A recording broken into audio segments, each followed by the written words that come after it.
အားလုံးပဲမင်္ဂလာပါကျွန်တော်တို့ရဲ့ CK test ကနေပြီးတော့ကြိုဆိုလိုက်ပါတယ်အဲ့တော့ဒီနေ့မှာတော့ကျွန်တော်တို့ channel မှာပေါ့နော် channel မှာကျွန်တော်မလုပ်ပေးရသေးတဲ့ဒီ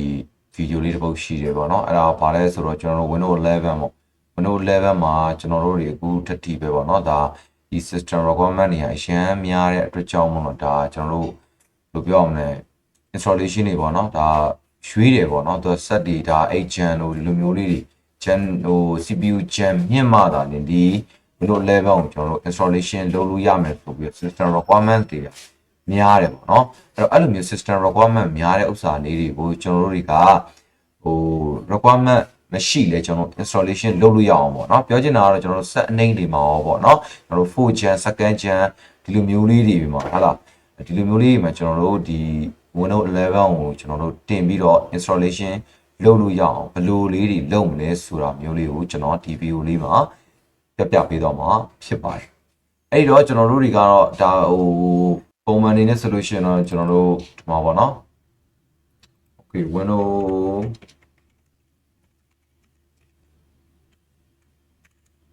system requirement ပေါ့နော်ကျွန်တော်တို့ဒါ Windows system requirement ဆိုလို့ရှိရင်ကျွန်တော်တို့ဒီမှာ memory ကတော့ 4K တို့ဒါတို့ဒီလိုမျိုးလေးတွေပေါ့နော်ဒါ SoC ဒါတို့ကျွန်တော်တို့ 64-bit preprocessor တွေမှာကျွန်တော်တို့ run လုပ်ရမယ်ပေါ့နော်အဲ့လိုမျိုးလေးတွေသူ့ရဲ့ကန့်သက်ချက်လေးတွေပေါ့နော်အရင်တော့ကျွန်တော်တို့ run 8GB တို့ပေါ့အဲ့လိုမျိုးလေးတွေပေါ့အဲ့လိုမျိုးလေးတွေကျွန်တော်တို့ဟိုဖြစ်စရာမလိုဘဲနဲ့ပေါ့နော်ဟိုဘယ်ဆက်မဆိုကျွန်တော်တို့ installation လုပ်လို့ရအောင်ကျွန်တော်ဒီ video လေးမှာတင်ပြပေးတော့မှာဖြစ်ပါတယ်အဲ့တော့ပုံမှန်တိုင်းနေနေတော့ကျွန်တော်တို့ boosted ပေါ့နော် boosted ထဲကိုကျွန်တော်တို့ဒါဘယ်လိုမှာပေါ့နော် Microsoft ကနေပြီးတော့ကျွန်တော်တို့တန်းပြီးတော့တခါတည်းပုံမှန်တိုင်းလေးပဲပေါ့ကျွန်တော်တို့မှာ ISO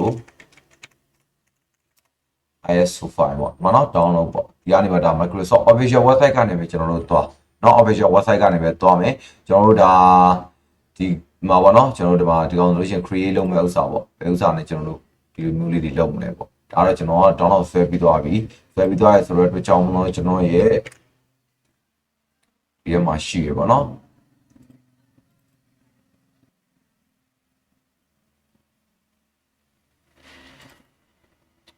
ကျွန်တော်ရဲ့ဒီမှာ software list ဒီမှာပေါ့နော်ဒါကျွန်တော်တို့ဒါကျွန်တော်ဒီမှာတစ်ခု run ထားတယ် Windows 10လေးကိုကျွန်တော် boosted လုပ်တာထားပါနော်ကျွန်တော်တို့ဒီမှာကတော့ဟိုပုံမှန်တိုင်းလေးပေါ့နော်ကျွန်တော် boosted လုပ်လိုက်တယ်ပေါ့နော်ဖွေ Windows 10ကျွန်တော်တို့ boosted လေးတွေကျွန်တော်လုပ်ထားတယ်အဲ့တော့ boosted မလုပ်တတ်ဘူးဆိုလို့ရှိရင်လည်းကျွန်တော် channel ထဲမှာရှိတယ်ပေါ့နော် boosted လုပ်တဲ့လုပ်ပုံလုပ်နည်းပေါ့အဲ့တော့လုပ်ပုံလုပ်နည်းလေးတွေ video လေးရှိတယ်အဲ့ဒါလေးကိုတွားကြည့်ပြီးတော့လည်းလုပ်လို့ရတယ်ပေါ့နော်အဲ့လိုလုပ်ပြီးသွားပြီဆိုလို့ရှိရင်တော့ကျွန်တော်တို့တွေကအခုလုပ်ပြီးသွားပဲဖြစ်ဖြစ်ပေါ့နော်ကျွန်တော်တို့က ISO file တွေ download ဆွဲထားတာပဲဖြစ်ဖြစ်ပေါ့နော်ကျွန်တော်စီမှာကတော့ကျွန်တော် ISO file download ဆွဲထားတယ်ပေါ့ okay အဲ့ဒါဆိုတော့ကျွန်တော်ဒီအောက်မှာဒီမှာနော်ကျွန်တော် Windows 11ပေါ့ဒီ Windows 11ကျွန်တော်အဲ့ကောင်လေးဆွဲထားတာလေအဲ့ကောင်လေးနဲ့ကျွန်တော် Windows installation လေးကျွန်တော်လုပ်ပြဟုတ်ပြီနော်အဲ့တော့အဲ့ကောင်လေးနဲ့ကိုကျွန်တော်ဘယ်လိုလုပ်ပြသွားမလဲဆိုတော့ကျွန်တော်ချက်လိုက်ကြည့်လိုက်အောင်ကျွန်တော် VMware ထဲမှာပဲကျွန်တော်ချက်ပြပြီနော်ကျွန်တော်တို့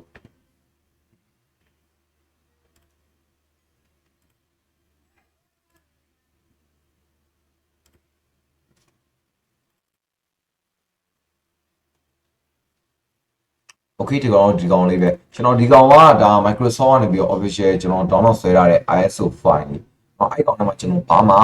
ပြင်ထားတာမျိုးမရှိဘူးပေါ့နော်အဲ့တော့အဲ့ကောင်လေးကိုကျွန်တော်တို့ဒါ CD ခွေပေါ့ဗျာ CD ခွေပေါ့ကျွန်တော်တို့ boosted ကျွန်တော်တို့ထိုးထားလိုက်တယ်လို့ပဲပေါ့နော်အဲ့ကောင်လေးကိုကျွန်တော်တို့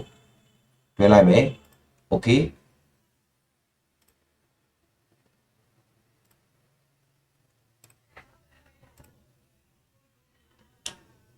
ဝေဒါကတော့ကျွန်တော်တို့ဒါဆိုလို့ရှိရင်တော့ကျွန်တော်တို့ set တစ်လုံးမှာပေါ့ set တစ်လုံးမှာကျွန်တော်တို့ boosted ထိုးပြီးသွားပြီเนาะခုလုပ်ထားတဲ့ stage USB stick ကိုကျွန်တော်တို့ဆက်မှာထိုးပြီးသွားပြီခွေဆိုလို့ရှိရင်ကျွန်တော်တို့ခွေနဲ့ကျွန်တော်တို့ထည့်ပြီးသွားပြီပေါ့เนาะခွေနဲ့ဟို gig ကတော့မလောက်ဘူးเนาะအဲ့တော့ဒါကျွန်တော်တို့ boosted နဲ့ကျွန်တော်တို့ထိုးပြီးသွားပြီထိုးပြီးရင်ကျွန်တော်တို့ power online တော့ okay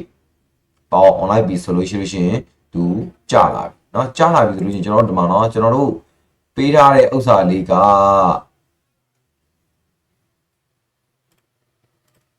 ကျွန်တော် system ကျွန်တော်ဆိုလို့ရှိရင်မှာ processor 2 memory ဆိုလို့ရှိရင်ကျွန်တော် 2GB နဲ့เนาะ memory ဆိုလို့ရှိရင်2GB လေးနဲ့ကျွန်တော်တို့ run ထားတယ်ဒါဆိုလို့ရှိရင် processor ဆိုလို့ရှိရင်တော့ကျွန်တော်တို့2ပေါ့ဒါဆိုလို့ရှိရင်1ထားတယ်ပြဿနာမရှိဘူးဟိုအခုချိန်မှာဘာပဲဖြစ်နေကျွန်တော်ကအခု memory နဲ့ကျွန်တော်လောဆယ်လေးချက်ပြပြီးမှာเนาะ memory 2GB နဲ့ကျွန်တော်တို့ RAM ပဲပေါ့အဲ့တော့ RAM လို့မရတဲ့အနေအထားလေးကျွန်တော်ပြအဲ့တော့ကျွန်တော် power on လိုက်တော့เนาะဟုတ်ပြီဒါဆိုလို့ရှိရင်တော့ကျွန်တော်တို့ press any cd boost ပေါ့ကျွန်တော်တို့ cd နဲ့ကျွန်တော်တို့ press any key နှိပ်လိုက်လို့ရှိရင်သူစတက်လာ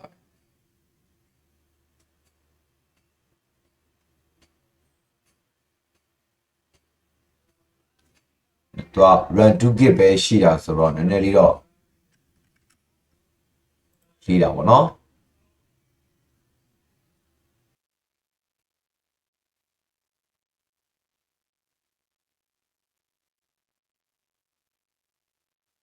โอเคဟုတ်ပြီเนาะဒါဆိုလို့ရှိရင်တော့ဒါ window 11 ဒီ set နေရာလေးကိုကျွန်တော်တို့ရောက်ရှိလာပြီရောက်လာပြီဆိုတော့ကျွန်တော်တို့ဘာမှမလုပ်နဲ့ next လေးနဲ့ပဲကျွန်တော်တို့သွားမယ် install now ပေါ့เนาะ install now နဲ့ပဲသွားမယ်ပုံမှန်တိုင်းလေးပဲเนาะ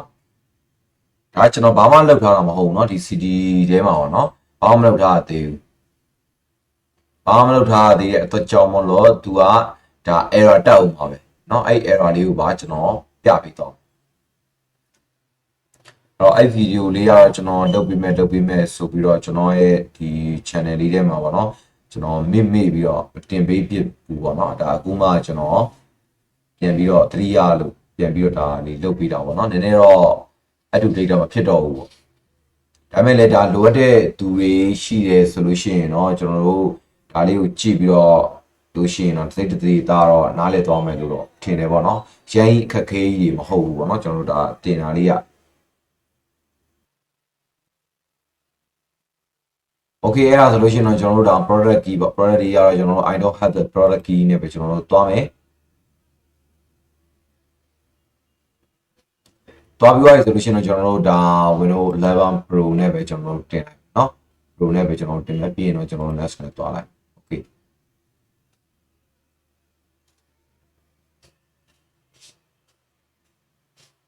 အဲ့ကျွန်တော်တို့ဒီမှာပါပြသွားပြီလေဒီမှာကျွန်တော်တို့ this PC can run Windows 11เนาะဒါမင်းရဲ့ PC อ่ะဆိုလို့ရှိရင်တော့ဒါ system တော့เนาะ minimum requirement ရဒါတာမဖြစ်ဘူးပေါ့အဲ့တို့ကြောင့်တော့ဒီဟာဟိုဒီ Windows 11ကိုဒါမင်း run နိုင်ဘူးပေါ့เนาะသူပြထားတာအဲ့တော့ဟုတ်ပြီအဲ့ဒါကိုကျွန်တော်တို့တွေက run လို့ရအောင်ဘယ်လိုလုပ်မလဲပေါ့ဟုတ်ပြီเนาะအဲ့ဒါကိုဒီဗီဒီယိုလေးမှာကျွန်တော်ပြသွားအဲ့ဒီ set ဒီအခြေအနေမှာကျွန်တော်တို့ကဘာလုပ်ရမလဲ keyboard ကနေပြီး shift ရကျွန်တော် F10 လေးကျွန်တော် check နှိပ်လိုက်ဒါဆိုလို့ရှိရင်တော့ကျွန်တော် run box ကြာလာလိမ့်မယ်ဟုတ်ပြီနော် run box ကြာလာပြီဆိုလို့ရှိရင်ကျွန်တော်တို့ registry တွေကိုသွားရမယ် registry တွေကိုသွားမယ် registry တွေသွားပြီးရင်တော့ကျွန်တော် HP local machine ပေါ့နော် local machine ကိုကျွန်တော်တစ်ချက်သွားပြီးရင်တော့ကျွန်တော် system တွေကိုတစ်ချက်သွား system တွေကိုသွားပြီးရင်ကျွန်တော် setup ကိုသွားမယ်နော် setup မှာကျွန်တော် setup ကို right click ထောက်ပြီးကျွန်တော်တို့ new key နဲ့ပဲကျွန်တော်သွားဟုတ်ပြီနော်အဲ့နေရာမှာကျွန်တော်တို့ကဘာရမလဲဆိုလို့ရှိရင် AP left config ပေါ့နော် left config okay အဲ့ left config ကိုဝင်သွားပြီဆိုလို့ရှိရင်ကျွန်တော်တို့တွေဒီဘက်မှာယူသွားမယ်ပြီးရင် d32 value ပေါ့ဟုတ်ပြီနော် d32 value လေးကိုချက်နှိပ်မယ်အဲ့မှာဘာရေးရမလဲဆိုကျွန်တော်တို့က bypass tpm check ပေါ့နော် check ကကြတော့ကျွန်တော်တို့ co G ပေါ့နော်ဒါစလုံးရဲ့အစရင်းမှာကျွန်တော်တို့ capital letter နဲ့ပဲကျွန်တော်တို့ရေးမယ်ပေါ့နော်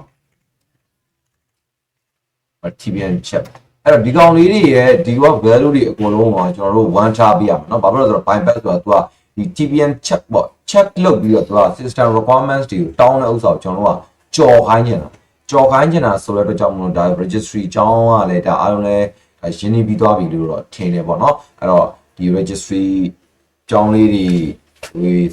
ရှင်းနေတဲ့လူဆိုလို့ရှိရင်တော့ဒါကိုနားလည်မှာပေါ့နော်အဲ့တော့ဒီမှာကျွန်တော်တို့ TPN check လုပ်တဲ့ဥစ္စာတွေ check လုပ်တဲ့အတွက်ကြောင့်ကျွန်တော်တို့ Windows 11ကိုမြင် system requirement ရ install လုပ်ခွင့်မပေးပါဘူးသူပြောကျွန်တော်တို့မေးနေတာဟုတ်ပြီနော်အဲ့တော့အဲ့လိုမေးတဲ့ဥစ္စာလေးကိုကျွန်တော် bypass လုပ်ပါဟုတ်ပြီနော်အဲ့တော့ bypass လုပ်တဲ့အတွက်ကြောင့်ကျွန်တော်တို့ကဒီ value မှာ enable ဖြစ်ဖို့အတွက်ကျွန်တော်တို့ one ထားပေးတယ်ဟုတ်ပြီနော် one ထားမယ်ပြီးလို့ရှိရင်တော့ကျွန်တော်တို့ run ကိုလည်းသူက check လုပ်ဟုတ်ပြီနော်အဲ့တော့ကျွန်တော်တို့ run ကိုလည်း bypass run check ပေါ့နော် bypass တော့ run ကိုလည်းကျွန်တော်တို့ကြော်မှာပေါ့ bypass run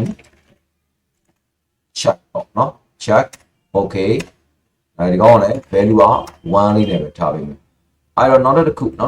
ကြတော့ဗာလဲဆိုလို့ရှိရင်လည်းကျွန်တော်တို့ဒီက32 bit value ပဲเนาะအဲ့တော့အဲ့ကောင်လေးကကြတော့ဗာလဲဆိုလို့ရှိရင်ကျွန်တော်တို့ကအားကြော်မှာလဲဆိုတော့ bypass เนาะ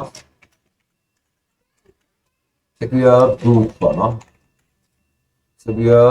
boot check ပေါ့เนาะ okay အဲ့ဒါလို့ရှိရင်တော့ under okay အဲ့ကောင်လေးကိုလည်းကျွန်တော် value data ကကျွန်တော်1ထားပြီ okay ဟုတ်ပြီเนาะကျွန်တော်တို့အခုဆိုလို့ရှိရင်3ခု registry ထဲမှာကျွန်တော်တို့သွားပြီးတော့ပြင်ထားတယ်ပြင်ထားတဲ့ဥစ္စာလေးအတိုင်းဒီပုံစံတိုင်းဆိုလို့ရှိရင်ကျွန်တော်တို့တွေကဝင်တော့ level ကို installation လုပ်လို့ရပါတယ်ကျွန်တော်တို့ run လဲ tpn လဲ check မလုပ်တော့ run လဲ check မလုပ်တော့ secure boot ကိုလည်းကျွန်တော်တို့ဟို check မလုပ်တော့ဘူးပေါ့เนาะအဲ့တို့ကြောင့်ကျွန်တော်တို့တွေ run လို့ရသွားတယ်เนาะအဲ့တော့ run mode တော့ဆိုကျွန်တော်ပြန်ပိတ်လိုက်တော့မယ်ကောင်လေးတွေဒါလေးလည်းပြန်ပိတ်မယ်ပြန်ပိတ်ပြီးရင်တော့ဒီမှာ back လေးနဲ့ကျွန်တော်တို့ပြန်ထွက်လိုက်ထွက်ပြီးသွားရင်တော့ကျွန်တော်တို့ next လေးနဲ့ပဲချက်ပြန်နှိပ်ပေးလိုက်ဒါဆိုလို့ရှိရင်တော့ကျွန်တော်တို့တွေသူမေးတော့မှာမဟုတ်ဘူးเนาะမေးတော့မှာမဟုတ်ဘူးတန်းပြီးတော့သူ set လုပ်တဲ့နေရာကိုရှောက်သွားဟုတ်ပြီเนาะဒါဆိုလို့ရှိရင်ကျွန်တော်တို့ရောက်သွားပြီဟုတ်ပြီเนาะအဲဒီနေရာမှာကျွန်တော်တို့ပုံမှန်တိုင်းလေးပဲကျွန်တော်ဝင်လို့တင်တဲ့ပုံစံမျိုးလေးအတိုင်းပဲကျွန်တော်တို့ဝင်လိုက်ရုံနဲ့အဆင်ပြေနဲ့ကြာသွားတယ်ဟုတ်ပြီเนาะဒါဆိုလို့ရှိရင် okay ကျွန်တော်တို့ partition လေးကျွန်တော်တို့ဖွင့်မယ်ဒါကျွန်တော် run 2 git နဲ့เนาะကျွန်တော် run 2 git နဲ့ဒီ set လေးကိုကျွန်တော် installation လုပ်နေတာဒါ run 2 git တကယ် set ပေါ့เนาะအပြင်မှာဆိုလို့ရှိရင်တကယ် set ဆိုလို့ရှိရင်ကျွန်တော်တို့ဒါ run 2 git ကတော့နှေးပါเนาะနှေးပါအဲ့တော့ run 4 git ကတော့ကျွန်တော်တို့ဟိုနည်းလေးဟို CPU နှိမ့်နဲ့ set မှာဆိုရင်တော့ရှိတင်တယ်ပေါ့เนาะ run လေးရတော့အဲ့ကျွန်တော်တို့တွေ next လေးနဲ့ပဲ set သွားတယ်ဒါဆိုလို့ရှိရင်တော့သူ installation လေးသူစပြီးတော့လုပ်ပြီပေါ့เนาะအဲ့တော့ဒီမှာကတော့အခုဒီ video လေးမှာကျွန်တော်ပြပေးသွားတာကတော့